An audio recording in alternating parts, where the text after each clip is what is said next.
Bonjour à toutes et à tous, bienvenue dans ce web rendez-vous pédagogique enseigné à l'ère de l'IA, voire au-delà de ChatGPT, qui s'inscrit dans une série de web rendez-vous organisés par le collectif CEPSUP, qui regroupe l'ENTPE, l'Université catholique de Lyon, l'INSA de Lyon, l'Université Lyon 2 et l'Université de Lyon 1.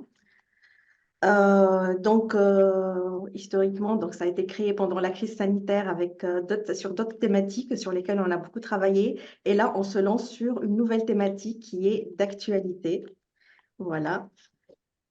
Donc, le principe, pour ceux qui ne le connaissent pas, le principe de ce web rendez-vous est le fait de travailler, enfin, d'échanger ensemble autour d'activités assez concrètes, au-delà de l'apport qu'un expert pourra apporter par rapport à la thématique et la problématique abordée. On aura des moments d'échange en petits groupes et d'échange en collectif sur le sujet. Donc, je rappelle rapidement le fonctionnement de ce web rendez-vous. Donc, comme on est très nombreux, on privilégie le chat pour poser nos questions. Je vous rappelle que ce web rendez-vous est enregistré. Donc, si vous ne souhaitez pas être enregistré, il faut éteindre votre caméra et votre micro. Si vous rencontrez une difficulté et que vous êtes déconnecté, vous pouvez vous reconnecter en utilisant le même lien Zoom. Voilà. Et donc là, on passe aux objectifs de notre web rendez-vous d'aujourd'hui. À toi, Franck. Oui, merci Fatma. Alors, aujourd'hui donc, on parle d'IA. Voilà, tu peux afficher s'il te plaît, Euh, avec deux grands objectifs. On va parler de l'intelligence, on va définir les contours de l'intelligence artificielle générative et puis identifier des applications concrètes dans notre contexte d'enseignement supérieur. Et bien, avec l'idée aussi d'évaluer l'impact. En fait, on va vous faire travailler, réfléchir sur l'impact de l'IA, une analyse de l'impact de l'IA sur des scénarios qu'on vous proposera tout à l'heure dans une activité concrète en groupe. Alors, le CEPSUP, aujourd'hui, on se répartit le travail au long de l'année. Et donc, aujourd'hui, nous sommes il y a quatre d'entre nous qui ont participé à la création, l'élaboration de ce web rendez-vous sous l'impulsion d'Héloïse Joyeux, qui malheureusement est absente aujourd'hui pour des raisons personnelles. Voilà, on ne va pas rentrer dans le détail de notre présentation et je pense que, voilà, plutôt que de vous faire attendre, il est maintenant 14h03. Je vais laisser la parole à Colin de la Higuera qui nous a fait la grande gentillesse, la grande amabilité de nous consacrer du temps, parce qu'on a aussi préparé ensemble, donc de consacrer du temps et son expertise dans le cadre de ce web rendez-vous. Colin, c'est à toi. Merci. Je partage le lien.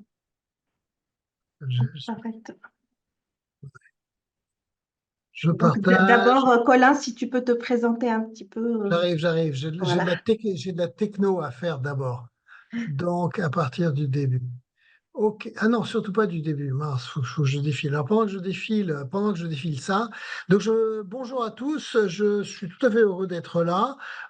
Effectivement, quand il y a quelques semaines, j'ai été contacté par Héloïse dans un premier temps pour faire en fait, cet atelier.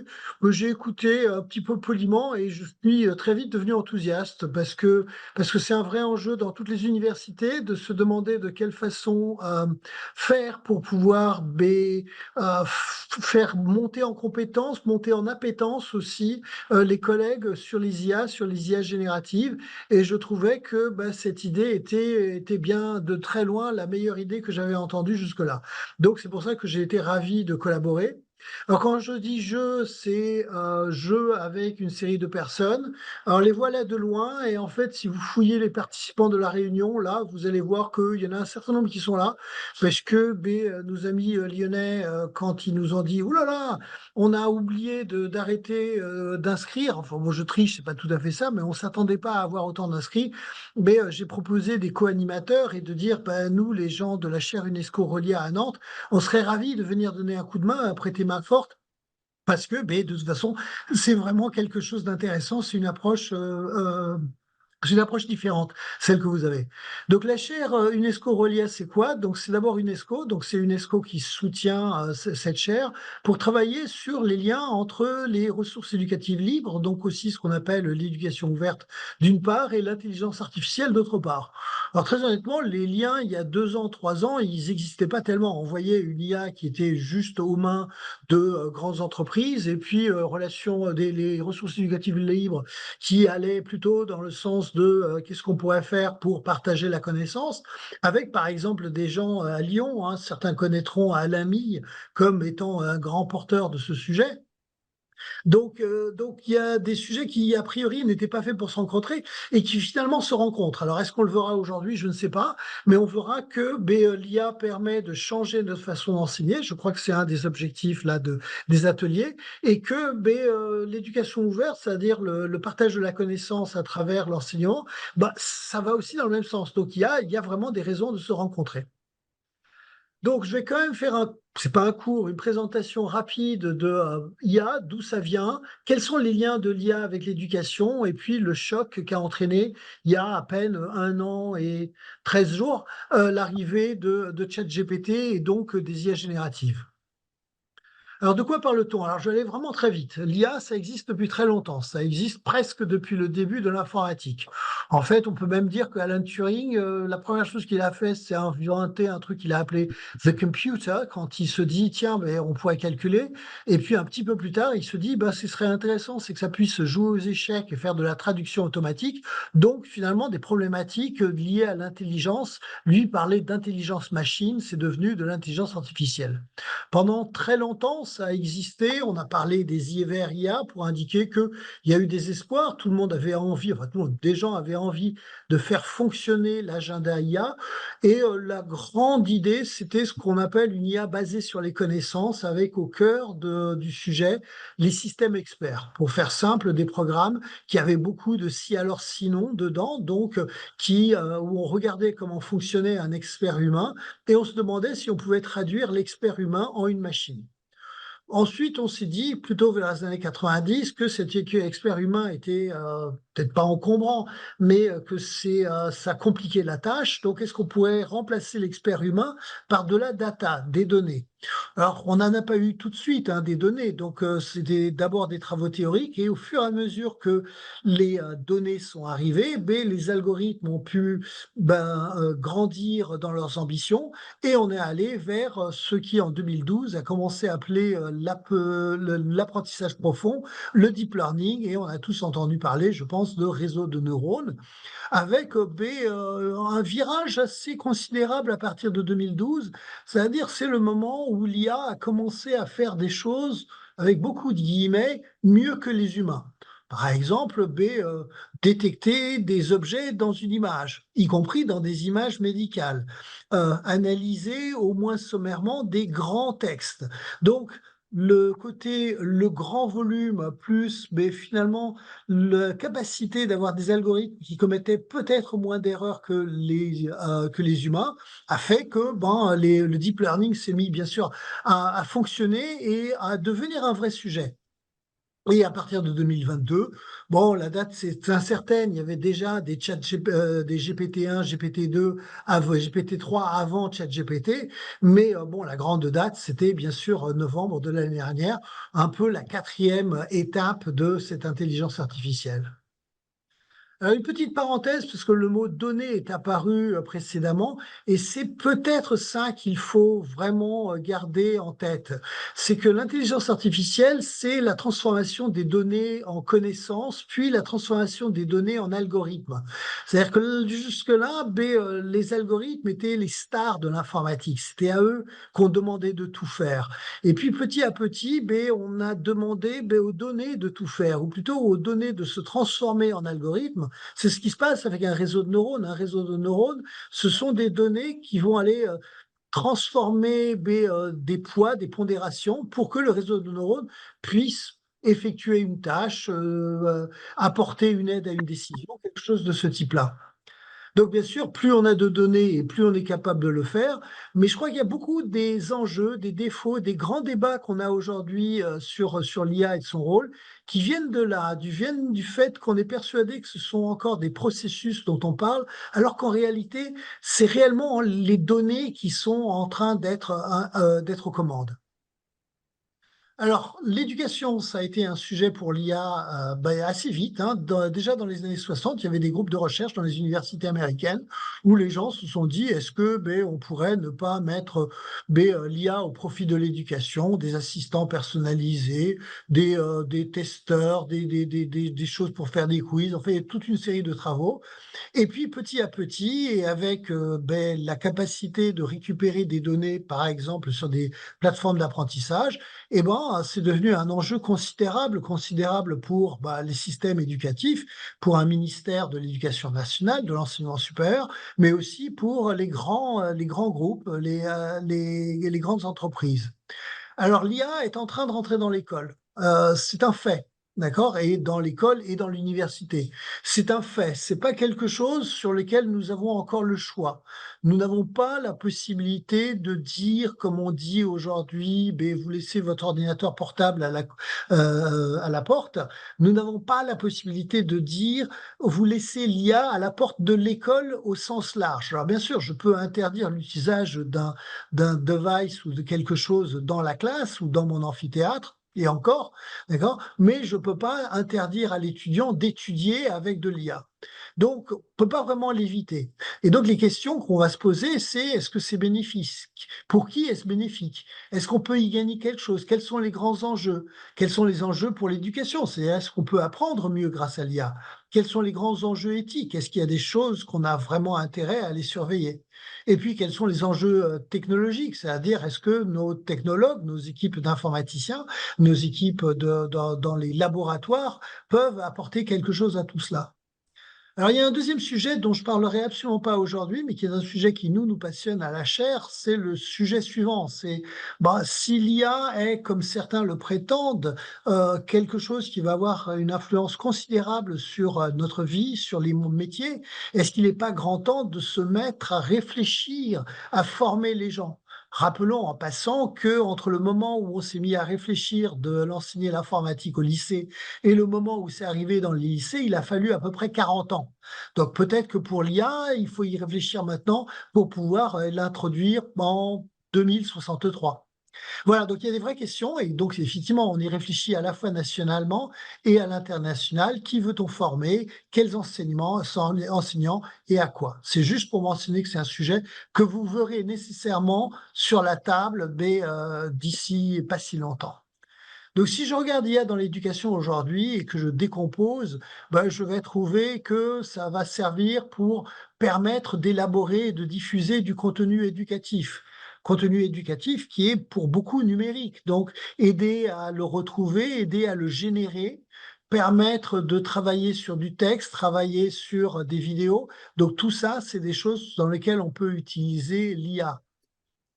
On peut utiliser l'IA pour travailler directement sur voir un peu comment apprennent les élèves. Donc, à partir du moment où j'enregistre les traces d'apprentissage, je peux avoir des outils d'intelligence artificielle qui font ce qu'on appelait dans le temps de l'analyse de données. Donc, c'est possible aussi. Je peux, à partir de ces analyses de données, générer des rapports pour l'enseignant qui peut savoir plus ou moins avec certitude quels sont les élèves ou les étudiants en difficulté ou quels sont les points de son programme qui ne sont absolument pas compris. Je peux aussi personnaliser. Ça, c'est le grand rêve. Dire qu'on y est serait un peu exagéré, mais aujourd'hui, eh ben, on le voit nous dans nos amphis, mais c'est encore plus criant dans les classes avant nous. L'enseignant va faire un cours pour tous et a beaucoup de mal à se dédoubler pour aller aider chacun des élèves. Or, l'IA est capable de voir les erreurs dans un dialogue, de voir les erreurs que commet un élève et d'aider à les corriger. Et cela de façon normalement peu onéreuse. Donc il y a vraiment des possibilités de ce côté-là. Et enfin, il y a tout un environnement d'apprentissage. On peut, alors est-ce que c'est une bonne idée? C'est certainement à discuter. Surveiller la classe, utiliser la réalité virtuelle pour faire d'autres choses et beaucoup d'autres, etc. là-dedans. Donc, juste pour ceux qui sont intéressés, il y a des rapports, il y a beaucoup de choses qui en sont écrites.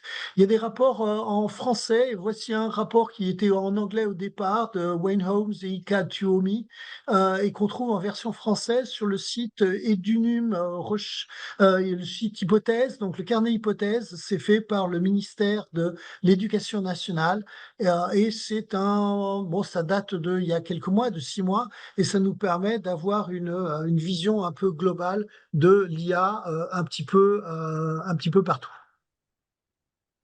L'irruption des IA génératives, à partir de novembre de l'année dernière, qu'est-ce qui s'est passé? Pourquoi est-ce que les gens en ont peur et quels sont les enjeux aujourd'hui? Un petit peu les enjeux au moins éthiques. Alors, ça y est, j'ai zappé trop vite. Donc, le grand mot, c'est GPT. Je vais surtout pas faire un cours d'informatique, mais ce sont des technologies qui doivent tout à énormément d'enjeux de taille. On est en train de parler de 175 milliards de paramètres pour le modèle dit GPT-3 qui était à la base de ChatGPT. Pour ce qui est de GPT-4, alors il devait avoir 100 000 milliards. Bon, heureusement, ça n'a pas été ça, mais ça a été quand même au moins 1000 milliards de paramètres. OpenAI, l'entreprise qui est derrière, s'appelle Open, mais ne l'est pas tant que ça sur les détails techniques, donc on a un petit peu de mal à savoir. Donc c'est important cette notion de taille. Cette notion de taille fait que, bien entendu, le nombre de joueurs, le nombre d'entreprises qui peuvent s'aligner pour essayer de faire la même chose est bien moindre. Alors par contre, il y a beaucoup d'entreprises qui peuvent travailler sur les IA qui ont déjà été créées pour créer elles-mêmes un peu leurs propres produits dérivés. Donc GPT, c'est Generative Pre-trained Transformer. Je rentre pas dans la technologie. C'est des technologies qui sont en continuité avec des technologies qui ont déjà été testées, qui ont déjà été développées ces 10 dernières années. Rien de totalement nouveau là-dessus. Quels sont les enjeux là-dessus sur l'éducation? Le premier qu'on a tous vu, c'est l'enjeu sur l'évaluation, c'est-à-dire la capacité de ces outils GPT d'être promptés, donc de leur poser une question et d'avoir des réponses. Ça va même plus loin que ça, puisqu'on a vu que lorsque GPT-4 est apparu en mars, OpenAI s'est rapidement vanté d'obtenir de meilleurs résultats aux examens ou à certains examens que GPT-3. Donc un peu comme si l'éducation était devenue un benchmark pour les IA génératives. Et ça l'est, dans certains cas, les gens vont essayer de dire, là où on est dans les 10% ou le 50% des meilleurs étudiants, avec telle nouvelle technologie, on passe dans les 10% qui sont là-haut. Donc il y a un enjeu évident avec l'évaluation voulue par la technologie elle-même, mais aussi, bien entendu, vu par nous tous. On l'utilise tous pour nous aider à écrire des lettres, pour écrire des morceaux de cours, pour écrire des petites choses. Donc il faut s'attendre à ce que les étudiants s'en servent aussi. Mais il y a aussi toutes sortes de nouveaux usages par les étudiants. Et là, c'est intéressant de voir qu'il n'y a pas que ça. Les étudiants vont détourner ou pas détourner, mais utiliser ces outils-là, par exemple, pour paraphraser, par exemple, pour reformuler un cours qu'ils n'ont pas bien compris. Par exemple, pour interagir avec le cours, pour poser des questions, pour avoir des réponses. Donc, il y a toute une série de nouveaux usages qui sont en train d'arriver là. Pour les nouveaux usages des enseignants, point d'interrogation. C'est peut-être une des réponses à laquelle on arrivera aujourd'hui. C'est de se dire, si, dans le tel cours, nous, on s'en sert pour donner des exemples, des collègues sont déjà en train de construire à la volée des dizaines de quiz qu'ils peuvent ensuite mettre sur leur Moodle pour permettre aux étudiants eux-mêmes de s'auto-évaluer et avancer un petit peu tout seuls. Il y a donc bien sûr des nouvelles opportunités qui sont arrivées avec ça, c'est-à-dire ceux ou celles qui font l'effort d'aller regarder comment ça marche ou qui sont accompagnés pour le faire, sont aujourd'hui capables de, justement de profiter de ces nouvelles, opportunités. Mais il y a aussi des nouvelles motivations à explorer, les nôtres, celles des étudiants. Soyons clairs, à partir du moment où la connaissance devient finalement un petit peu facile à aller récupérer, est-elle nécessaire? Est-il utile que je passe par la case apprentissage, sachant que finalement, je n'aurai qu'à poser des questions? Est-ce qu'il n'est pas plus facile de savoir poser des questions ou plus utile de savoir poser des questions à un outil d'intelligence artificielle que d'avoir la connaissance que pourrait m'apporter cet outil. Donc ça pose des vraies questions là-dessus.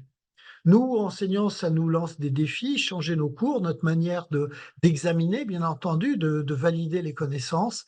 Et puis, il y a des vrais nouveaux dangers aujourd'hui sur la démotivation sur certaines matières. Pour donner juste un exemple, en septembre dernier, lors de la semaine de l'éducation de l'UNESCO, l'assistante directrice générale a posé la question, est-il utile d'apprendre des langues étrangères en 2023? C'était une question non seulement pour introduire le débat, pour dire attendez, c'est vraiment en train de bousculer, mais c'est une question que des gens sont en train de se poser nécessairement, on va dire, parce que, en tout cas, s'il y a des raisons, il faut les retrouver, il faut retrouver les bonnes raisons pour faire les choses. Alors, les grandes peurs du moment, mais je vais aller vite, je répondrai à des questions si besoin là-dessus. J'ai absolument pas d'horloge sur de chronomètre sur mon truc, donc vous me dites où j'en suis. Les grandes peurs du moment, donc, qu'est-ce qui s'est passé? Ce qui s'est passé, c'est qu'à partir du moment où ces technologies sont arrivées, il y a eu des gens qui ont commencé à un petit peu avoir peur. Avoir peur parce que ça allait un petit peu vite. Et ainsi, en mars 2023, un institut qui s'appelle le Future of Life Institute a publié une pétition dont vous avez sans doute entendu parler, puisque c'est la première fois où il y a eu un petit peu d'inquiétude quand même dans cette histoire d'IA. Donc la pétition disait que ça posait quand même des petits problèmes pour la société, puisqu'on voyait que ces IA génératives allaient prendre d'aller des parts de marché du travail, et que des gens allaient probablement changer de métier, pour ne pas dire perdre leur métier, parce que les IA génératives allaient être là.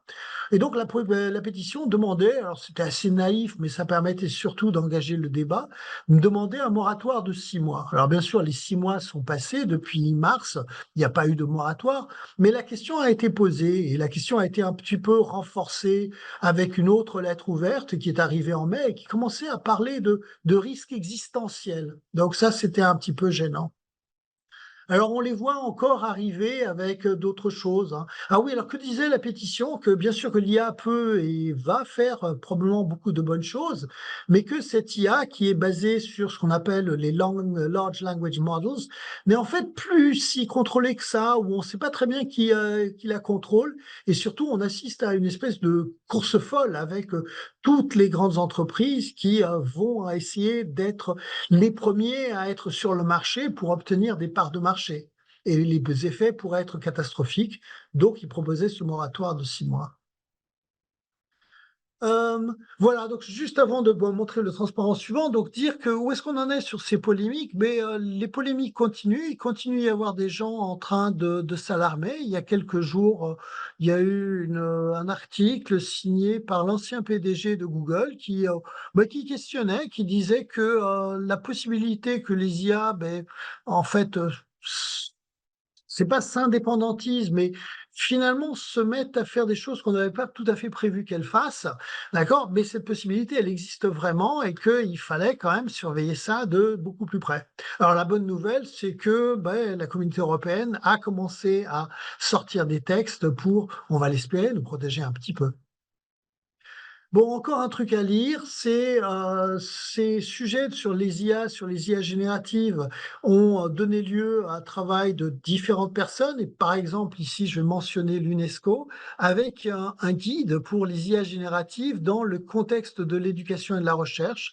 Donc, c'est un guide qui a été sorti en septembre dernier. Et le guide n'a pas encore été traduit officiellement en français. Quand vous allez sur les sites de l'UNESCO, normalement, ce genre de guide est traduit dans plein de langues. Je suis suis allé il y a 2 jours, il n'est toujours pas sorti en français, mais il existe une version pirate en français qui circule et on la doit à un Lyonnais que certains connaîtront, François Boquet, qui a beaucoup travaillé pour le ministère de l'Éducation nationale. Donc, si vous cherchez un peu, vous devez pouvoir trouver ça. Mais qui, effectivement, commence à alerter, à expliquer qu'est-ce qu'on a intérêt à faire ou à ne pas faire dans les contextes qui nous intéressent, qui sont les contextes typiquement de l'éducation et de la recherche. Voilà, ça c'était celui que je ne voulais pas passer. Alors justement, on finissait sur l'UNESCO là-dessus et dire que des gens qui travaillent sur ça, il y en a quand même heureusement beaucoup. Et beaucoup de rapports sont sortis ces derniers mois autour des IA, autour des IA et de l'éducation. Et ce qui est intéressant et à noter, c'est qu'il n'y a pas tant de guides pratiques que ça. Ce sont beaucoup des rapports autour des questions d'éthique. C'est-à-dire qu'assez vite, les gens se sont rendus compte qu'il y avait des gros enjeux éthiques, des enjeux sur la vie privée, des enjeux sur les biais, des enjeux sur ce qu'on appelle l'agencement. Donc tous ces enjeux un petit peu importants ont été étudiés dans différents rapports. J'en montre quelques-uns ici, soit du Conseil de l'Europe, soit de la Communauté européenne, soit les trois de droite sont justement des rapports de l'UNESCO. Combien de temps est-ce qu'il me reste? 14h26. Il me reste encore 6 minutes, on va dire. Alors, je reprends si je sais faire. Peut-être. Sinon, j'ai perdu. Alors, donc les enjeux éthiques, j'en ai parlé, j'en ai mentionné quelques-uns. L'action humaine, ou parfois on appelle agency en anglais, ou on appelle agencement en français, l'équité, l'humanité, la justification des choix. Donc juste un mot et un petit transparent pour chacun. Les biais de l'intelligence artificielle, on les connaît. Il faut accepter le fait que dans la plupart des cas, ce ne sont pas les biais de l'IA, ce sont les biais des données. Vous vous rappelez ce que j'ai dit au début? Les biais sont dans les données, puisque ce sont finalement les biais de la société qu'on retrouve dans les données et qui sont ensuite transférés dans l'IA, ce que peut faire l'IA par optimisation. Quand vous cherchez à optimiser quelque chose, c'est que vous arrivez à la conclusion qu'on vous dit, bah tiens, essaye de faire ce que nous on faisait déjà, mais de le faire mieux. Et ben quelque part, l'IA est capable de se dire, eh ben voilà, ça il le faisait, et ça c'était bien, donc si ça marchait, ben, je dois continuer à le faire. Il n'y a pas de notion de bien et de mal du côté IA, donc là, c'est pas l'IA par elle-même qui va décider, attention, sauf si c'est bien sûr une consigne, d'accord, je vais essayer de respecter telle ou telle règle. Par contre, l'IA a un énorme avantage sur les biais, c'est qu'elle rend apparente les biais. C'est-à-dire qu'en étudiant les résultats de l'IA, en étudiant la façon de prendre des décisions de l'IA, comme l'IA est d'une certaine façon naïve, en tout cas pour l'instant, d'accord, on est capable de se rendre compte que le raisonnement qu'elle a suivi pour proposer telle ou telle décision, que le raisonnement est biaisé. Donc ça met en évidence des biais et ça nous permet, ou ça devrait en tout cas nous permettre, en tant que société, de travailler sur ces biais. Le deuxième, c'est bien sûr respect de la vie privée et gouvernance des données. Donc il y a des enjeux considérables qui arrivent à la surface en ce moment. Nous sommes tous en train de créer de plus en plus de contenu grâce à de l'IA, mais on ne fait pas toujours très attention à où est-ce qu'on est en train de mettre ce contenu.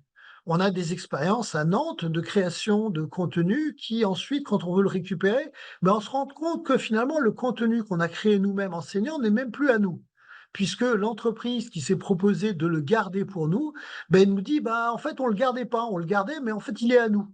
Voilà, donc en fait, il y a des vrais enjeux sur la gouvernance des données, sur savoir si finalement, quand on crée de la data à travers de l'intelligence artificielle, on continue à avoir accès à cette data pour pouvoir peut-être collectivement ou démocratiquement s'en occuper, ou si cette data va être utilisée par d'autres et à des fins qu'on n'a pas prévues. Alors, bien entendu, c'est encore plus un enjeu quand on a nos étudiants au milieu de tout ça. C'est-à-dire que ce sont les datas de nos étudiants qu'on est en train de partager, ça pose également un certain nombre de problèmes. Donc, cette question sur les datas, il faut, dans tous les systèmes, dès qu'il y a l'IA, s'en préoccuper. Si on dit que la data, c'est le cœur de l'IA, la data et le open data ou la façon de gérer les datas, c'est particulièrement important. Donc le troisième, c'est le terme agency. Alors agency, il va dans les deux sens. Agency ou agencement pour les Québécois. Nous, les Français, on n'a pas vraiment de terme. C'est l'idée que est-ce qu'on veut que l'IA puisse prendre des décisions. Donc on a plutôt envie de dire non, même si chaque fois que vous prenez votre voiture et que vous utilisez Waze, demandez-vous si c'est vous qui choisissez le chemin ou si c'est Waze. D'accord? Donc cette notion de je veux rester en contrôle, parce qu'on le dit toujours, c'est une question importante, mais c'est loin d'être trivial. C'est pas évident qu'on ne soit pas déjà en train de renoncer à des pans de décision. Parce que finalement, l'IA fait très bien un certain nombre de choses, nous décharge d'un certain nombre de décisions et ça nous arrange bien. Donc, il y a déjà le problème de l'agencement dans le sens de on est en train de donner une part de notre agencement humain à la machine. Et ça pose toute une série de questions. Alors, pour conclure, qu'est-ce que je voulais dire? D'abord, c'est que l'IA est un phénomène qui va durer. Alors, c'est un pari. On a quand même des vraies raisons, étant donné les enjeux économiques, étant donné les formidables investissements, et puis juste les progrès de ces 12 mois, ça va rester. Donc, n'attendons pas en train de se dire ça soufflera, et bientôt, ce sera encore autre chose. Deuxième chose, c'est demain, c'est aujourd'hui. Demain, c'est aujourd'hui, c'est une façon de juste vous dire que, effectivement, et c'est pour ça que vous êtes quand même, je crois, nombreux aujourd'hui, c'est, on va se retrouver déjà face aux problèmes. Les questions, on les a déjà. Les universités, les écoles, les lycées ont déjà eu à gérer la question du contrôle des connaissances cette année, sans qu'il y ait eu réellement de consignes qui soient arrivées de la part des ministères pour nous dire quoi faire. Donc, on peut pas être dans le mode habituel de dire, bon, on attend une génération. Dans une génération, on aura les livres de texte. La prochaine génération d'enseignants, c'est eux qui vont s'en occuper. Donc, c'est vraiment déjà aujourd'hui. Nos étudiants utilisent les IA génératives. Moi, j'ai interrogé mon amphi de L1 et 100% des étudiants les utilisaient. Ce qui est plus inquiétant, c'est que quand je posais la question, 100% des étudiants me disaient que ça marchait et qu'on pouvait avoir confiance en elles. Voilà, donc il y a vraiment un travail qu'il va falloir faire. Deuxièmement, c'est la bonne nouvelle, là, la vraiment super bonne nouvelle, c'est que les IA génératives, en fait, pour nous enseignants, c'est génial, ça nous permet de gagner du temps. Pour la première fois, je crois, depuis le début de ma carrière, j'ai un outil, non pas qui va améliorer mon résultat, mais qui va l'améliorer en me faisant gagner du temps. Jusque-là, à chaque fois qu'on me propose un truc génial, en fait, ça m'a coûté du temps. Avec ça, il y a souvent un petit peu d'investissement au début, mais très, très, très vite, on a un retour sur investissement, on va le dire comme ça. Et puis enfin, troisième, remarquez que ce qui s'est passé cette semaine, non, la semaine dernière, on a le ministre de l'Éducation nationale qui a déjà annoncé que les élèves de seconde, puis progressivement tous les élèves de lycée, allaient avoir accès à de l'intelligence artificielle dans non pas un cours d'intelligence artificielle, mais dans finalement leur travail scolaire globalement. Donc voilà, c'est toujours demain, c'est aujourd'hui. On a vraiment intérêt à s'y mettre. Voilà, merci. Et je crois que je repasse la parole là-dessus pour une question sur WooClap. Et moi, je serai en train de me promener dans les salles, donc ce sera aussi le moment de me poser des questions tout à l'heure. Bon, avant de lancer le clap, il y a une question dans le chat, de Hugo Paris, par rapport à l'enjeu de Alors, Hugo. Oui, c'était peut-être à propos de la question de sémantique sur l'agencement. ouais, sur l'agentivité. J'ai vu ce terme, je suis pas sûr. Il y a plusieurs termes effectivement qui ont été utilisés. Je sais que le terme utilisé dans la traduction française des documents de l'Europe, c'est pas l'agentivité, c'est encore autre chose. Donc, mais c'est un vrai enjeu. Ouais. Et puis, moi, j'avais une question. Est-ce que tu peux préciser l'exemple WooFlash auquel tu viens de faire allusion? C'est juste un collègue, mais je pense que c'est vers ça qu'on va aller. J'ai un collègue qui, en fait, a écrit l'équivalent de ce qu'on écrit tout, enfin souvent ou parfois un polycopier.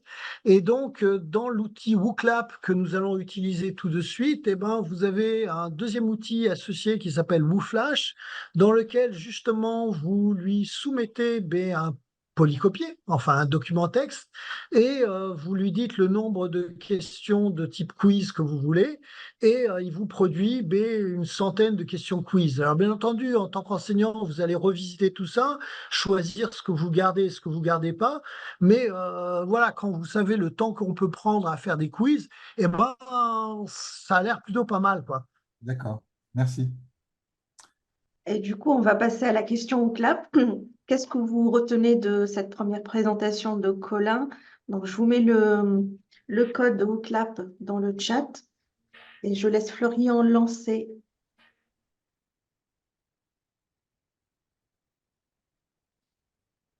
Alors, c'est curieux le biais au milieu quand même, hein. J'ai pas eu l'impression d'avoir. Mais c'est bon, c'est intéressant.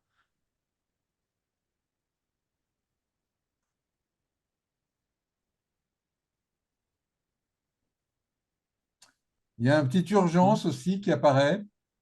Oui, mais ça, je crois que je l'avais dit. Biais, Oui. j'avais un slide dessus, mais Éthique, c'était pas. ouais. Oui, oui, ça c'est important. Mais juste un mot sur l'éthique pendant qu'on regarde ça passer. Ce qui est intéressant, c'est que ces débats éthiques sont arrivés très tôt dans la discussion. Et ça, c'est une bonne façon de travailler. C'est-à-dire, en fait, on n'attend pas que la technologie et que les problèmes soient là pour s'intéresser à l'éthique. On s'est intéressé à l'éthique, enfin, c'est la communauté internationale, en fait, les rapports, les grandes discussions, avant même que, on va dire, que les outils soient calés et qu'on dise, ah, on peut plus rien changer. Donc, c'est bien. D'une certaine manière, c'est un peu comme si le débat sur l'éthique a précédé le débat sur la régulation et sur les Oui. aspects juridiques. Donc, c'était plutôt ça. Alors que les médias se sont jetés, et moi je me souviens la première réaction, c'était l'histoire des profs de Lyon 3 qui avaient voulu bloquer complètement. Et alors que la première analyse, ça a été de dire, allez, on ferme. Oui, oui, oui. Oui, oui et non. En fait, on a vu que les deux réactions. Il y a eu la réaction moderniste, ça a été de dire nous prenons en compte l'IA, nous pensons que c'est important, nous allons nous adapter pour que l'IA trouve toute sa place à l'université. Donc on va dire, beaucoup d'universités sont quand même parties, et aujourd'hui c'est un peu quand même la position dominante, celle de dire si demain les métiers, si demain la société va s'organiser avec l'IA en main, il faut que nos étudiants aient utilisé leur temps à l'université pour apprendre à l'utiliser intelligemment. Donc ça, c'est un peu quand même la position dominante en ce moment. Mais c'est vrai que l'autre position, c'était aussi, on peut se sentir un peu, comment dire, menacé, un peu comme une caissière de supermarché se sent menacée par l'automatisation. Si votre métier, c'est de produire des rapports, alors, si quelque part la force de votre formation, c'est de produire des rapports, ben, quelque part, voici une machine qui produit des rapports. C'est compliqué de ne pas se sentir menacé. Oui. OK. Ah, je vois que Florian réagit vite. Donc, c'est bloqué, on ne peut plus voter. Euh, Ça permet aussi de figer un peu le nuage oui, de mots oui. qui faisait un peu que bouger. Là, on a Ouais. déjà 162 réponses, ce qui est OK, super. déjà pas mal. C'est très bien, merci. Un commentaire peut-être pour conclure là-dessus, Colin, éventuellement? Non, non, non, non, j'adore ce nuage, je le trouve très bien. J'ai convaincu que les données étaient au milieu et puis autour, on voit beaucoup de mots importants. Donc très bien. Non, non. Euh, la partie vraiment intéressante commence maintenant quand c'est les autres qui travaillent. Est-ce qu'on peut prendre une question avant de passer à la deuxième partie, Franck? Je vais mettre du temps. Oui, on peut prendre une question, une dernière question avant de passer à la deuxième partie. Alors, parmi les participants, s'il y a quelqu'un qui veut poser une question?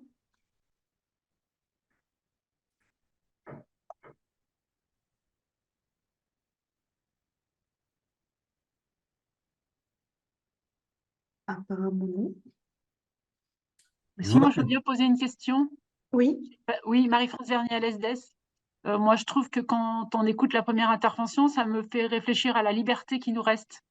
la liberté dans notre travail, comment on enseigne, puisque ça modifie notre façon d'enseigner et de travailler, mais aussi quand la connaissance, elle passe entre guillemets par des machines, quelle liberté il nous reste en fait, parce qu'on rentre dans une forme de dépendance et qu'on ne contrôle pas très bien. Donc voilà, je vous partage juste ma réflexion. Merci beaucoup. Merci.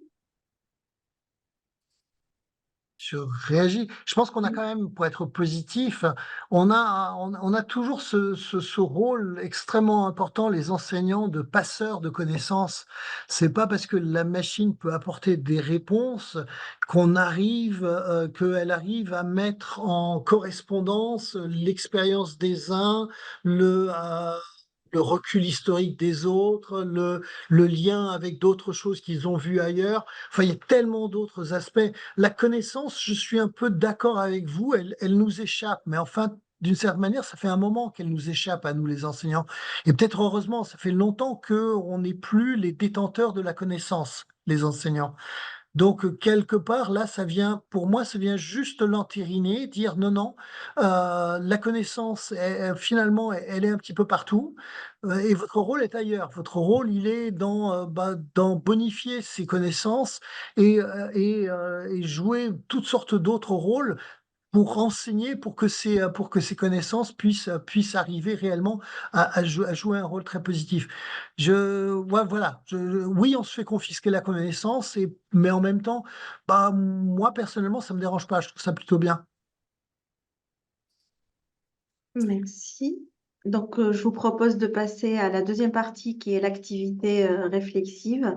Je vais partager mon écran. Je te laisse, Oui, Franck. merci Fatma. Alors, effectivement, c'est un des principes sur lesquels nous avons fondé le travail que nous vous proposons avec ces web rendez-vous. C'est l'idée de la participation, c'est l'idée de la mise en activité, de la mise en œuvre d'un travail de réflexion à partir de ce qui vient d'être présenté. Et donc, nous vous proposons maintenant une activité qui consiste à faire l'analyse de 3 scénarios pédagogiques qui ont été d'ailleurs créés.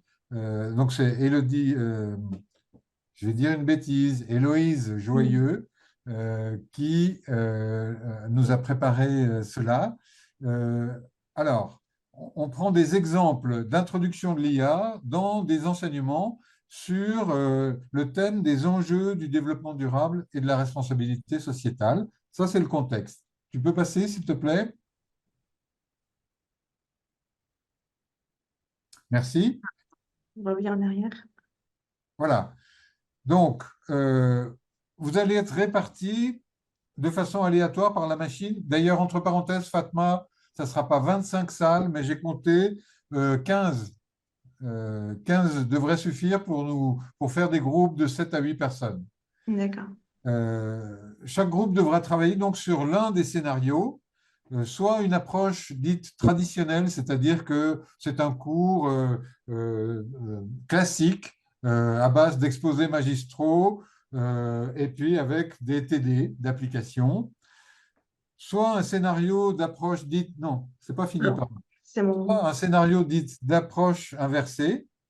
Et là, alors, l'idée, c'est que dans le scénario, on propose aux étudiants d'aller chercher et travailler sur des ressources en amont des cours et on travaille à partir des ressources pendant le cours.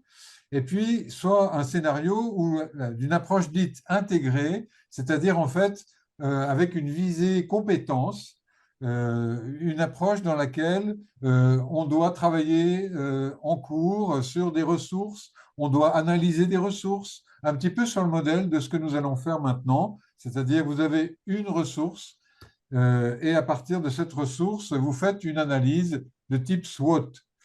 Je veux bien que tu passes à la suivante. Votre analyse, c'est le travail qu'on va vous demander de faire. Il y a 4 questions principales et puis peut-être une 5e. L'idée, c'est de répondre, de faire une analyse de ce scénario, du scénario qui vous sera dévolu, je vous dirai comment, avec donc une analyse sur quels avantages et quelles opportunités l'IA peut-elle représenter dans le contexte de ce scénario précis? La deuxième réflexion, c'est sur les limites et les risques que l'IA peut entraîner dans ce scénario précis. Troisième question, c'est l'impact de l'IA sur les stratégies d'apprentissage des étudiants. Et puis la quatrième, l'impact de l'IA, à votre avis, sur le rôle de l'enseignant. C'est un peu la dernière réponse que Colin nous a faite en disant bah, il n'y a plus forcément la connaissance comme levier pour nous directement, mais peut-être autre chose. Voilà. Puis la cinquième, c'est mais bon, elle est moins d'actualité, moins prégnante pour aujourd'hui. Quelles sont les modifications que cette réflexion vous met dans la tête, commence à vous amener, quelles évocations sur les évolutions que vous pourriez prendre pour vous? Quels impacts dans vos enseignements, vous pourriez commencer à imaginer? Alors, concrètement, vous allez vous retrouver dans une salle. On va donc lancer pas tout de suite, hein, on va lancer l'éclatement de chacun en salle. Vous allez donc vous retrouver dans une salle qui a un numéro. Vous prenez ce numéro comme référence et ensuite, là, il y a un Padlet, un QR code qui vous mène sur un Padlet. Et dans ce Padlet, vous allez trouver le numéro de salle et le numéro du scénario auquel il correspond. Donc, vous allez regarder le scénario qui correspond à votre numéro de salle et vous allez vous retrouver avec des gens qui travailleront avec vous sur ce même scénario. Est-ce que j'ai quelque chose d'autre à dire? Oui, dans les réponses que vous allez faire, c'est peut-être la diapo suivante. Ben voilà, le Padlet en question. Dans les réponses que vous allez faire, je vous invite à mettre le numéro de la question. Donc, entre parenthèses, 1, et vous donnez la réponse à la question 1. Et puis 2, etc. Je vous invite encore, il doit y avoir encore une nouvelle diapo. Ça, Voilà. c'est les scénarios, hein. Ah oui, Ça, c'est alors les on ne va pas scénarios, rentrer hein. dans le détail. C'est juste pour vous montrer voilà, la forme des scénarios. Merci, encore un. Voilà. Une dernière chose, enfin deux dernières choses. Organisez-vous dans le travail. C'est-à-dire que c'est bien de prendre quelqu'un qui va gérer le passage du temps. Il y aura, mettons, 35 grosses minutes et donc un responsable du temps qui dit, ben voilà, on a jusqu'à 15h25 pour finir ce travail. Première chose. Il peut y avoir quelqu'un qui peut prendre la responsabilité de ramener la discussion sur le sujet. Le sujet étant, on prépare une petite présentation rapide, enfin, on fait nos 4 ou 5 réponses, et à partir de ces réponses, on prépare une réponse, une synthèse rapide en 120 secondes par l'un ou l'une d'entre nous. Et donc, nous demanderons un appel aux volontaires pour au moins chacun des scénarios à l'issue de ce travail de 35 minutes. Je laisse 2 minutes pour vous répondre à vos questions. Vous pouvez les donner dans le chat ou prendre la parole. Euh, je vais arrêter le partage. On va mettre le lien vers le Padlet dans le chat et on va circuler dans les salles pour répondre à vos questions par rapport aux consignes aussi. Merci. Bon alors, il nous reste, on va dire, une dizaine de minutes pour demander aux volontaires des groupes de nous faire une présentation en 120 secondes, donc très rapide, de ce qui a été échangé.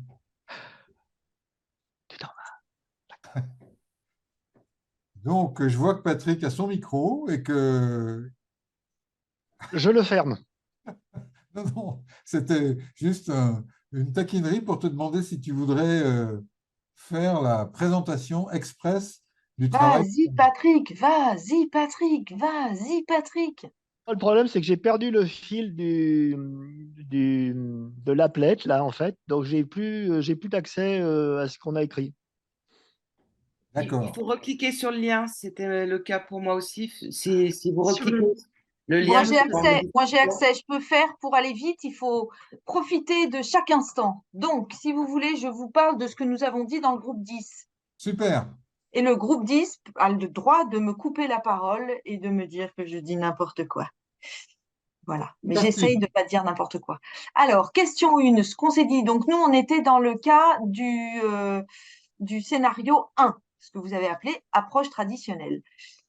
Voilà, on s'est dit que ce que l'IA pour la question 1 pouvait nous apporter, nous, en tant que prof, c'était générer des quiz, voire demander à l'IA de nous créer nos travaux pratiques. Voilà, le matériel qu'il faut, quel matériel commander pour faire un petit exercice où on compare l'éolien et le solaire. Enfin, voilà, on pouvait, voilà. Donc ça pouvait aider le prof et pour aider, ouh là là, ça y est, c'est monté, descendu, j'ai perdu ma salle 10. Où est-elle? La voilà. Pardon. Et donc pour l'étudiant, on s'est dit que ça pouvait l'aider pour approfondir, clarifier ses points de cours. On s'est dit que ses comptes rendus de TP, pour le coup, il les ferait plus lui-même comme un grand, mais il ferait faire son compte rendu par l'IA. Ça fait une Que ça minute. pouvait l'aider à faire des synthèses. Et je vais tout de suite dans le point 2 qui est l'impact, les risques. C'est qu'avec cette IA, on peut faire des super synthèses, des super fiches de cours, voire des mind maps extraordinaires, sauf qu'il n'y a pas le côté acquisition de ce qu'on fait, parce qu'on s'est tous dit que c'est quand on faisait nos petites fiches ou quand on faisait nos mind maps avec nos petits doigts, etc., et qu'on réfléchissait, qu'en fait, on assimilait le contenu. Donc, je suis entre la question 1 et la question 2, là. Oui.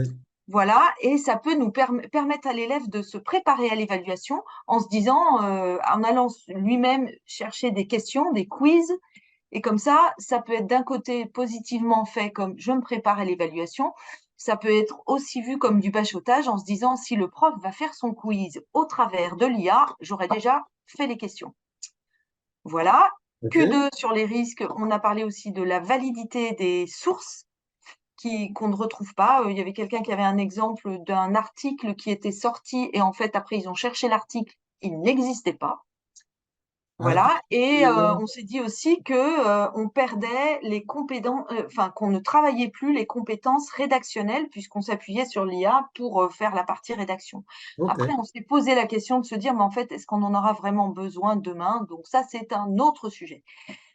À la question 3, j'ai un grand blanc, mais par contre, on a répondu des trucs qu'on s'est dit plutôt mettre en question 5. Vous retrouverez vos petits en utilisant ChatGPT ou pas. En tout cas, dans le question 4, on a mis l'impact sur notre rôle. C'est une réflexion sur les objectifs et sur les compétences à acquérir. Comme on le disait juste avant, est-ce que vraiment on va avoir à les faire encore travailler et donc à évaluer derrière les compétences rédactionnelles, puisque hier, ils avaient une assistante qui leur tapait leur compte rendu à la machine, puis ils sont mis à les écrire avec Word, etc., en faisant la mise en page. Demain, on aura juste à donner les idées et le compte rendu sortira comme ça. Du coup, est-ce qu'on a besoin de leur faire travailler ces compétences rédactionnelles? Ok. Voilà, mémorisation, langue et rédaction. Et sur la question 5, je finis et je fais vite. Plus d'intérêt sur les exercices de synthèse que moi personnellement je leur demandais régulièrement pour voir s'ils avaient acquis les messages clés. Bah ça vaut plus le coup parce qu'ils peuvent le faire avec l'IA. Et par contre, du coup, transformer tout ça en des mises en situation, des jeux de rôle, des mind maps à la main et des classes inversées qu'on va retrouver dans les autres scénarios. Voilà. Super. Merci beaucoup, Nadine. Très aimable et péchu et rapide, avec une minute de plus, mais c'est pas grave. Merci beaucoup. On va faire le même exercice avec le scénario 2, s'il vous plaît. Volontaire pour une présentation rapide du scénario 2.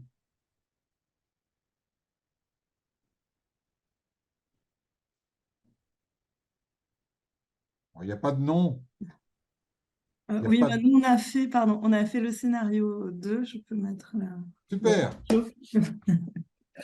Alors, je tiens à préciser qu'avec tous les trois, nous, on ne bosse pas en approche inversée. Donc, on avait, c'était quand même un petit peu abstrait pour nous. Mais on a quand même tenté de répondre aux questions. Donc, par rapport aux avantages dans ce scénario, on s'est dit que l'IA pouvait servir à générer des ressources et les mettre à jour, en fait, d'année en année, aider à mettre à jour les ressources Oui. des enseignants qu'on met ensuite à l'usage des étudiants. Ensuite, d'un point de vue risque, comme ça a été dit aussi par Nadine, c'est l'utilisation des informations par les étudiants qui ne sont pas forcément vraies. Donc, le besoin de vérification des ressources qui n'est pas forcément toujours faite. Le risque de perte d'un certain sens critique et donc d'avoir une approche peu réflexive par rapport à ce que peut sortir l'IA en termes de synthèse de nombreuses ressources qui peuvent être mises à disposition. Pour l'impact, on a eu aussi beaucoup de mal en fait à se projeter, à comprendre cette question sur l'impact de l'IA sur les stratégies d'apprentissage. On avait pensé que ça pouvait permettre d'élargir peut-être les ressources disponibles et ça peut permettre aux étudiants de se placer d'un autre point de vue que celui qu'on peut avoir en tant qu'enseignant, d'aller chercher sur des coins qu'on n'aurait pas vus nous-mêmes, Oui. des points de vue. Et puis pour l'enseignant, pour nous, l'impact qui nous semble inévitable, c'est de réfléchir, enfin, c'est de prendre ce que va sortir l'IA et de faire une réflexion ensemble avec les étudiants, les faire réfléchir d'une manière critique sur la sortie de l'IA plutôt que de chercher est-ce que c'est l'étudiant, est-ce que c'est l'IA. C'est plutôt de dire, OK, franchement, allez, on va demander à ChatGPT ou je sais pas quoi, qu'est-ce qu'il en pense. On prend la sortie et on travaille avec ça. Super, merci beaucoup Alexandra. De rien. C'est super. Et on va faire le même exercice avec quelqu'un qui a eu le scénario numéro 3. Intégré. Il y avait une question de De Sorana. Sorana, oui. Pas une question forcément, c'était juste pour dire que dans notre groupe qui était aussi sur le même thème, puisque c'était la classe inversée en amont, on a relevé un potentiel éventuellement pour la personnalisation de l'apprentissage davantage. Alors, on était peut-être un peu optimiste, mais on se disait que il y aura peut-être de façons de faire pour du style Canamig ou autre qui ferait qu'on aura un enseignement qui sera plus personnalisé. Ah oui, ok. Avec les Learning Analytics, par exemple? Pas forcément les Learning Analytics, mais oui, il y a des tuteurs qui sont de plus en plus performants. Merci. Je renouvelle mon appel pour le scénario numéro 3. Oui, je peux faire le retour pour notre groupe. Super, merci. Donc, nous, on était sur le scénario de l'approche intégrée. Donc, on s'est dit en fait que l'IA, elle pourrait permettre de travailler sur la recherche d'informations. Donc, soit en faisant une recherche comme ça, en demandant tout simplement à l'IA, ou soit en donnant un document de référence dans lequel l'IA pourrait rechercher les informations importantes. On pourrait aussi demander d'organiser peut-être les résultats selon leur importance ou selon en fait un classement qu'on aurait prédéterminé. Oui. Et puis aussi générer des affiches, puisqu'il y avait un travail sur la production d'affiches à faire.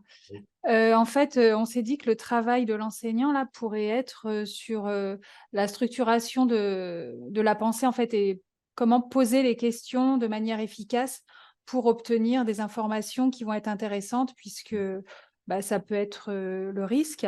On s'est dit aussi que, alors vous me reprenez les autres si je m'en mêle les pinceaux, mais que ça pouvait être aussi un moyen pour les étudiants de passer peut-être moins de temps sur un travail qui finalement pas très important, où ils n'ont pas besoin d'avoir des compétences maîtrisées là-dessus et se concentrer sur leur cœur de métier et également sur la manière dont ils vont restituer les informations puisqu'en fait, on s'était dit que ça pouvait être une difficulté parfois qui est liée au fait que la connaissance, elle est accessible très facilement, mais Oui. que faire comprendre les choses peut parfois être par contre plus difficile, plus délicat, et que c'est peut-être une compétence qu'on pouvait leur faire travailler. Alors sur les limites et les risques, bien sûr, il y a tout ce qui est source inventée de ChatGPT. Donc, c'est pour ça qu'on avait parlé d'un document de référence à analyser. Et puis, voilà, je crois que c'est à peu près tout. Eh bien, c'est parfait. Je ne sais pas si ceux de mon groupe sont d'accord. Merci Stéphanie. De En rien. fait, je me permets d'être un petit peu pressant parce que Oui, le temps passe et je voudrais qu'on puisse bénéficier encore des lumières de Colin à partir de ce que nous venons de faire. Colin, est-ce qu'on peut te laisser 5 à 8 minutes, allez, 8, Ouais. 10 minutes, 10 minutes. Bon, allez, je vais voir. Je vais essayer, je vais faire de mon mieux parce que c'est difficile, c'est riche. Je me suis allé me promener dans 2 salles, c'était riche aussi. L'exercice est passionnant. L'exercice est passionnant, il promettait d'être passionnant, il l'est. Alors, je retiens des grandes idées. Donc, d'abord, je retiens un truc qui m'interpelle, c'est que j'ai quand même l'impression que le scénario 1 était plus facile que les 2 autres, y compris pour intégrer l'IA. Ça sautait pas aux yeux. On avait l'impression que comme c'était le scénario le plus ringard, entre guillemets, le moins moderne, d'une certaine manière, ce serait celui sur lequel on ne trouverait pas des idées pour intégrer l'IA. Or, je pense qu'il y en a plein et je pense que des outils pour... souvent, on décrit les IA génératives comme des assistants. Et on sait qu'en France, on n'a pas le TA, d'accord, le Teaching Assistant. Quelque part, j'ai un peu l'impression que ce que j'ai entendu, c'est qu'on a envie que l'IA joue le rôle du TA. D'accord. Et pourquoi pas? Parce que ça peut vraiment donner des choses. Donc ça, c'est un peu une surprise. C'est très bien. Il y a le mot compétence qui revenait aussi dans les 3 cas et avec des choses vraiment compliquées à analyser. C'est-à-dire comme par exemple quand un enseignant entre guillemets ose dire il y a des compétences qui sont devenues inutiles ou qui sont devenues moins fondamentales, moins importantes. Ça sent le soufre, ça. On sent quelque part que on atteint le cœur du sujet. Donc, il va effectivement falloir se reposer cette question sur les compétences. Oui, quelles sont les compétences qu'il va falloir maîtriser? Oui, se dire que demain, ils vont avoir accès à la connaissance et donc peut-être que la connaissance elle-même n'est pas ce qui compte, mais que cette connaissance, elle doit quand même avoir été acquise d'une certaine façon, et ça reste flou, pour pouvoir, en fait, ensuite, pouvoir savoir qu'elle existe. Je sais plus, à un des groupes, je disais, prompter, c'est l'art de savoir poser des questions, mais ça, on le savait avant ChatGPT, avant les IA, c'est-à-dire un élève qui posait une bonne question, on savait qu'il avait compris quelque chose fondamentalement, quoi. Donc, savoir poser des bonnes questions, c'est 2 choses, c'est savoir utiliser l'outil, mais c'est aussi avoir compris globalement la construction du sujet ou de la connaissance qui est en jeu à ce moment-là. Donc là, il y a quelque chose. Donc un terme qui revenait, alors pas toujours avec le mot, entre autres parce que c'est de ma faute, ça ne va même pas faire partie, et c'est un peu honteux, du nuage de mots, enfin peut-être que ça en fait partie, mais c'est pas moi qui l'ai suggéré, c'est penser critique. Et ça revient un petit peu partout. C'est-à-dire que, on sent qu'à un moment donné, on va soit demander nous-mêmes, soit ils le feront de toute façon, les étudiants vont se retrouver face à ces IA.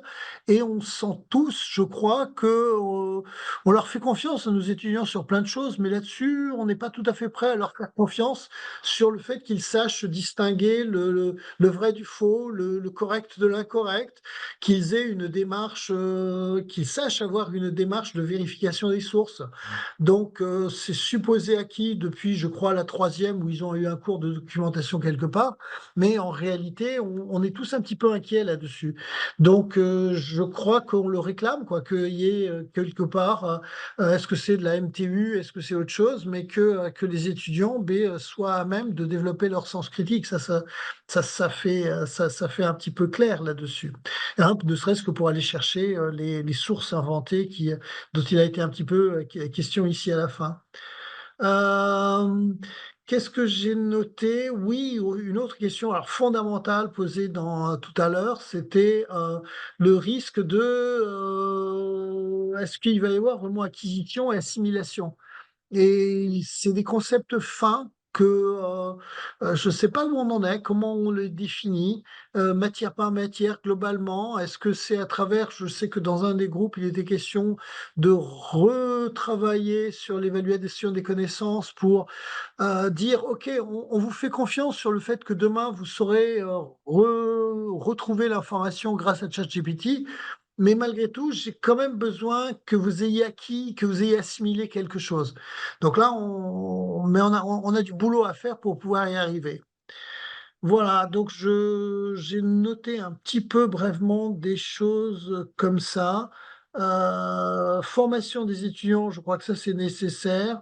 Le scénario le plus classique finalement se prête très bien déjà à l'introduction de l'IA et pas simplement comme on avait craint quand on a préparé le séminaire, pas seulement sur la partie évaluation.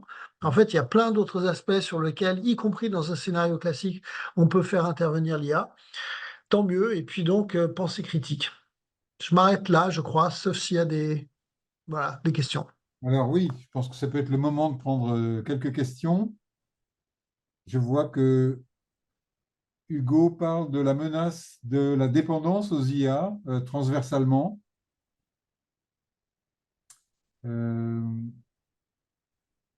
Et puis avec une difficulté de plus en plus grande d'exercer la pensée critique avec des contenus sur des fausses vidéos, des fausses images, des fake news. Et donc, c'est fait qu'au-delà de la pensée critique elle-même, capacité d'analyse, il y a aussi le travail sur être capable de se rendre compte. Oui, tout à fait, tout à fait. Donc déjà, effectivement, il fut un temps où un cours sur les médias, c'était un cours de sens commun. D'accord? Et on disait, bah, écoute, si quelqu'un te propose $1 million, tu dois bien te douter que, bon, on est très loin de ça là maintenant. On est quand même sur des choses sur lesquelles on se fait avoir. On a vu des concours de photos où le vainqueur était une IA alors que tout le jury s'est fait bluffer et le jury était formé de photographes professionnels. Donc c'est pas trivial de se faire avoir. Dernièrement, on a essayé en train de discuter avec TF1 qui a ce problème de savoir distinguer des fake news et vient vers nous en train de dire enfin, des fakes, des deepfakes, en train de dire mais il y a bien des détecteurs là et on lui dit bah ouais enfin il y a des détecteurs mais vous serez jamais sûr à 100%. Donc oui oui c'est un jeu de toute façon ce sera en jeu et il faut aussi des compétences dans les domaines y compris techno qui vont avec. Donc ça de toute façon ce sera un enjeu celui de la sécurité de ce genre de choses là. Et ça intéresse tout le monde. Ce qui est amusant, c'est cette notion du vrai et du faux n'est pas la même enfin, n'est pas la même. On n'est pas sécurisé de la même manière selon si on est chercheur, si on est enseignant, si on est journaliste, si on est médecin. On a tous le même problème, mais en fait, on n'est pas rassuré de la même manière. Donc, ça sera aussi un des sujets qu'on espère regarder en 2024 à la chaire, parce que ça nous paraît un petit peu important. La dépendance aux IA, c'est la question de l'agentivité dont on parlait tout à l'heure, ou de l'agencement. Donc, on sait déjà que des gens perdent une partie de leur sens on va dire, de l'orientation à force d'utiliser des systèmes de navigation. D'ailleurs, les gens ne savent plus du tout, si vous leur enlevez le téléphone portable, retrouver un chemin. Et on peut penser que ce genre de choses-là risque d'arriver sur toute une série de compétences, de petites compétences, parce que on aura effectivement dispatché des décisions à l'IA. Ouais. Il y avait une expérience, enfin pas une expérience, c'est une personne qui est un vieux de la vieille, un chirurgien du cerveau, et qui m'expliquait que quand il est avec des jeunes collègues qui utilisent l'IA pour réaliser leurs opérations du cerveau, il va quand même dire aux jeunes collègues, mais la tumeur, elle est à droite ou à gauche? Et en fait, le jeune collègue ne sait pas. D'accord. Alors que lui, c'était un peu sa première réaction quand même, d'accord? Il allait devoir opérer. D'ailleurs, des choses comme ça, il le savait. Et puis, il avait aussi des signes dans les yeux, dans d'autres trucs, qui lui permet quand même de... Tout ça, ça disparaît parce que l'outil, finalement, ce qu'il faut, c'est savoir interagir avec l'outil IA. Ouais. Eh bien, on n'est pas au bout de nos peines. Oui, mais il y a des beaux défis, hein, je dirais. Je Oui, pense que oui. là, ce qu'on a vu, moi, avoir un TA pour faire mon cours, par exemple, sur le scénario 1, ça me réconcilie avec une idée qui était devenue un peu saugrenue, qui était celle de se fabriquer son support de cours un petit peu étoffé. Si demain, mon support de cours devient mon prompt, ou une grande partie de mon prompt, je trouve ça en fait très motivant. Et si à partir de mon support de cours, je peux extraire un glossaire, je peux extraire des images, je peux extraire toute une série d'autres choses qui vont aider. Je trouve que ça va donner, voilà, ça peut donner vraiment des perspectives intéressantes. Et ça, c'est un seul des scénarios. Voilà. Ah oui, ok. Écoute, Colin, vraiment grand merci. Grand merci de t'être prêté au jeu, d'avoir encore une fois pris du temps pour préparer ça avec nous. Euh, on va, ma chère Fatma, maintenant, pour que nous ne soyons pas en retard, je te Oui, donc rends la alors, main. je pense que les discussions vont se poursuivre hein, dans les différents établissements parce que comme c'est un sujet qui est sur la table un peu partout, je sais qu'il y a des groupes de travail dans beaucoup d'établissements, dont l'INSA de Lyon, autour des IA. Donc, je remercie tous les participants d'aujourd'hui, l'équipe d'organisation, Colin, un grand merci pour cet apport, pour cette participation à l'organisation, et l'équipe d'animation aussi, qui était en renfort, notamment pour le travail en sous-groupe. Je vous ai mis dans le chat un lien vers un questionnaire de satisfaction pour nous aider à améliorer nos web rendez-vous. Et n'hésitez pas à vous adresser aux différents services d'accompagnement pédagogique de vos établissements, Athéna, ICAP, je reprends un petit peu tous les noms, hein, l'AMAP, KPA et SPS, si vous avez d'autres questions pédagogiques ou techno-pédagogiques.